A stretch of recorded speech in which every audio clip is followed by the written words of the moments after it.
my first television anything, yes. I mean, there was no television on my block at all. No one even had one. And the way it was told to me, the movie studios were completely panicked. They were totally freaked out because television was all live or kinescope, and it was going to be the death of movies. Everybody was going to stay home. They were going to only watch television. They'd never go to another movie. And Hal Roach Sr. and his son, Hal Roach Jr., had this brilliant idea, again, from the way it was told to me because I was 8, that they would put television series on film. And that's how they would preserve motion picture studios, because now the stages could be used for film television shows. And they had, vast dreams about it. So the interview was actually at the Hal Roach Studios in Culver City, which sort of looked like Terra, from Gone with the Wind. Their sort of main building was based on that. And I went there for an interview that Mr. Hirschbrunn sent me. And the same 200 kids, that had been at the radio interview were there. But they were looking for a tomboy. And I, as I said, I have to say I was full of personality. And Stu and June Irwin really liked me. So they said, she's the one. I mean, you had to come back.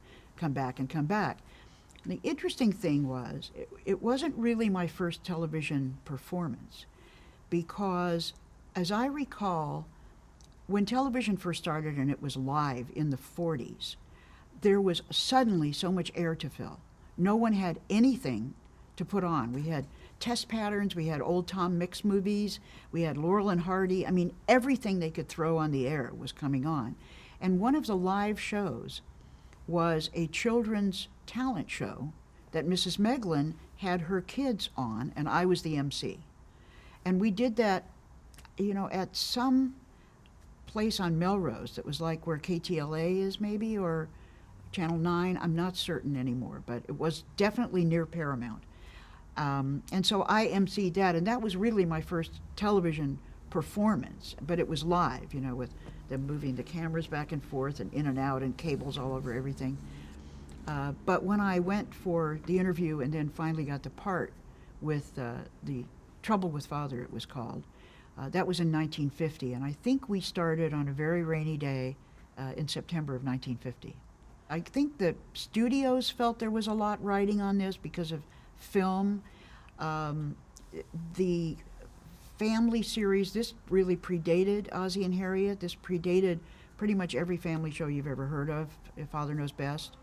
And it was a really new experiment to do not only film television, but an episodic show. So, because before that it was like Ina Ray Hutton and her all-girl orchestra and Spade Cooley and, entertainment. So now we were going to have an episodic series that told a story and where you saw a family. So it was Stu and June, and they were very interested in it, and Hal Roach Jr., and Roland Reed, who was the producer, and Howard Bretherton, who was the director. And I think they were all there for the interviews. It was a story about a family. Stu was a school principal. June, of course, was a stay-at-home mom who dressed so fabulously in the kitchen and put just, an apron on over these great clothes that she was wearing. She was June Collier Irwin, Bud Collier's sister. And again, as it was told to me, Stu was kind of a staple of some of the sort of B movies, sometimes an A movie, where Elizabeth Taylor would be in a movie as a kid and would be riding, a horse. Stu would be the stable guy, that gave her wise advice. He was a very well-established actor, but kind of a, working class kind of guy. And I think there was a bit of a tension in the family when June Collier from the New York Colliers married Stu. But they totally adored each other. I mean, they became like my second parents. So the premise of the show was Stu was a principal, June stayed at home. They had an African-American handyman, played by Willie Best, who was the sort of Stepin Fetchit of television series. I had an older sister who was played by Ann Todd in most of the first years of the show, and then Mary Anders in I think the last year.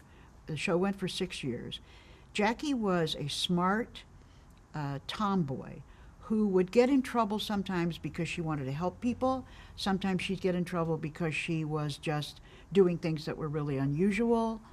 Sometimes she would not tell the truth, but then the denouement would be how it was more important to tell the truth. She was in every show. And the show was criticized later by some critics because they felt it was the first show with the not-so-smart father. You know, the father who was the bumbling father, I believe they called it. But if you see the episodes, and it went, as I said, for 6 years, if you see them, it really isn't like that. He was looked up to by his family, but not an autocrat like Father Knows Best. He was, vulnerable, and sometimes he'd just make some mistakes. And, it would be one of those shows where it would be like, oh, Stu, you did it again. And we essentially shot it with one camera. So if you see the shows, too, we're all lined up in a line when we talk to each other in the living room, just not like real people, but kind of facing out towards the camera. It was all kind of vaudevillian in a way.